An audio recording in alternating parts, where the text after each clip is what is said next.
Pressure of fluids. First of all, you need to know what fluids are. Matter has two forms, solid and fluid, and then fluid is further divided into liquid or gas. When we say fluid, it can be a liquid or a gas. When a liquid or gas is put in a container, the fluid exerts pressure on the walls of the container as well as on the base of the container. So there are two different kinds of pressures that we will be talking in this lecture. One is the pressure exerted on the base of the container. Why do liquids exert pressure on the base of the container? To understand that, you can consider this container. It is a rectangular container with an open end, open top, and we fill this container with a liquid because that is more easy to understand. So let's consider this container is filled to the lid with a liquid of density rho. What will be the pressure this liquid is exerting on the base of the container? How can we find that? Now, to find that, we need to know some basic formulas and basic physical quantities. I will make a list of them in a minute. This is the list I was talking about, quantities that we need to know.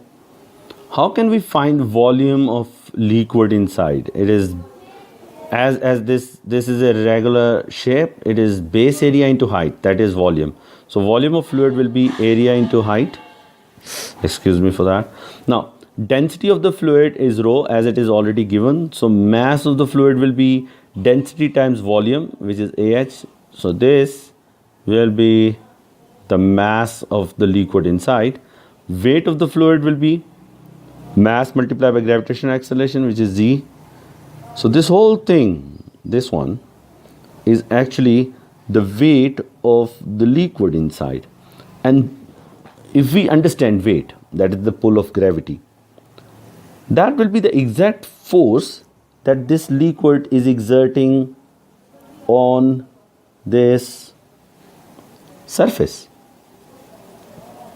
So, force on the base of the container will be rho A H G. And why it is same as this one? Because the weight of the liquid is the force it is exerting on the base of the container. Now, formula for pressure is force over area. Pressure on the base is rho A H G divided by A. And we can see that as it is the same A, we can cancel them, and the pressure of fluid on the base will be rho GH, and it is a very famous formula. Pressure of fluid is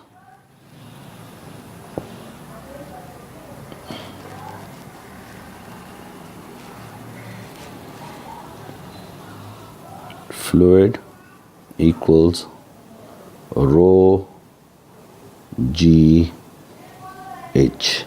Now, this is very technical over here.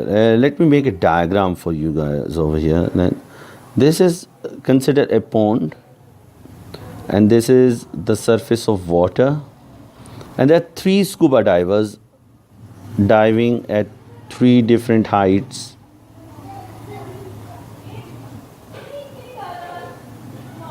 This is A, this is B, this is C. Height of C, height of B, and height of A. Now, this is where the thing becomes a bit confusing. These are not the heights that we have to use in this formula. What is meant by this height is, this height, it is not the height from the base or the bottom. Actually, this is the height of the column of the fluid. As in this case, we were looking for the pressure on the base. So we look for the height, this height, which is above that base. So if we are finding pressure on this scuba diver A, the H that we will use will not be this one. There's not the right H for this one. Actually, it is this one. Let me use a different color for you guys so you can understand what I'm drawing right now. This is the height for A, this is the height for B, and this is the height for C. And now you will understand the scuba diver C will be under more pressure as compared to B and A because it has more liquid on the top. So this is the height that we use. Do not get misled by the word height. Actually, it is the depth under the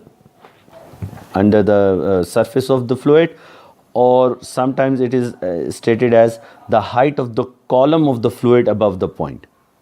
So it is the height of the fluid above that point, not the height of the object from the ground or from the bottom of the container. So this is something that a technical point that students sometimes miss.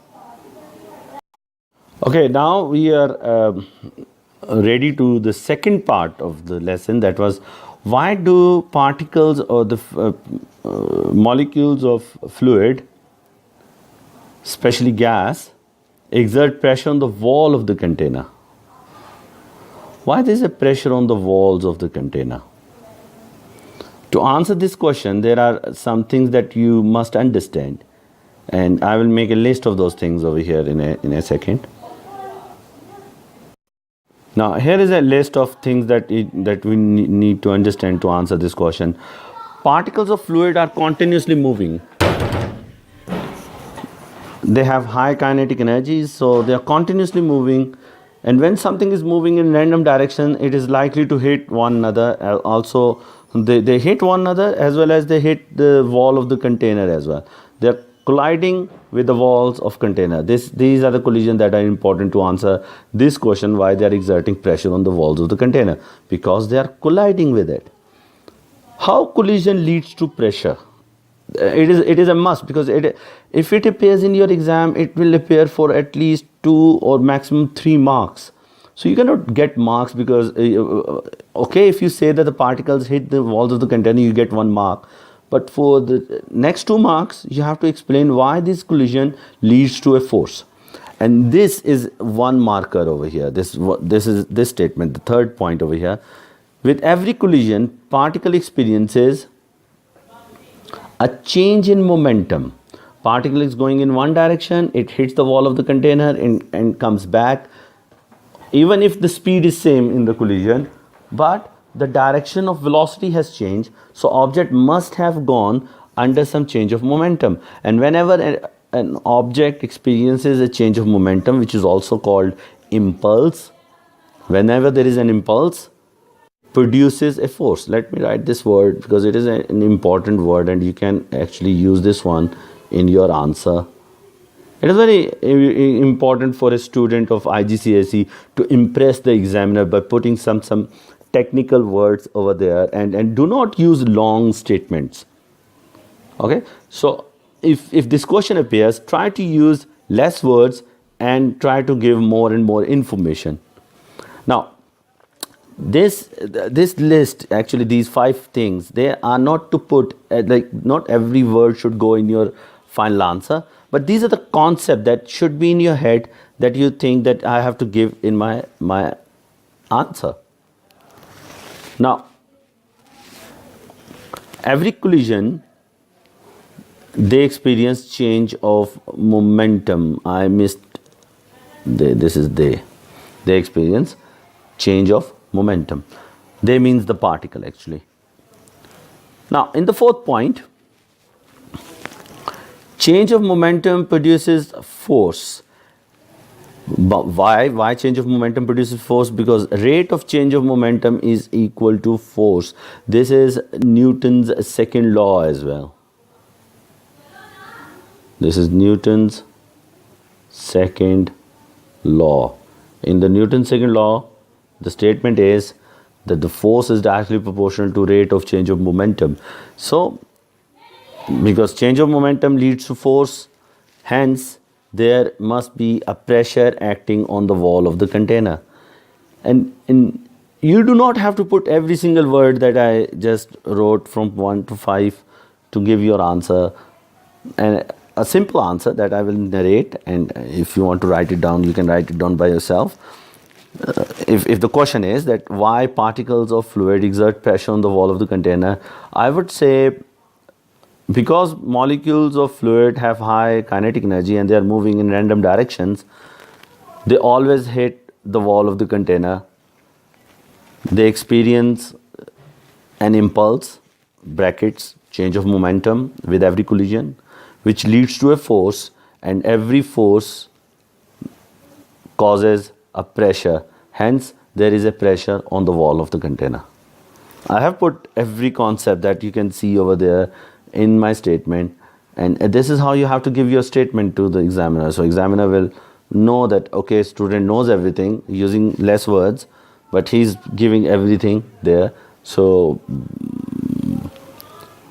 logically and like according to marking scheme, you will get the marks that you deserve.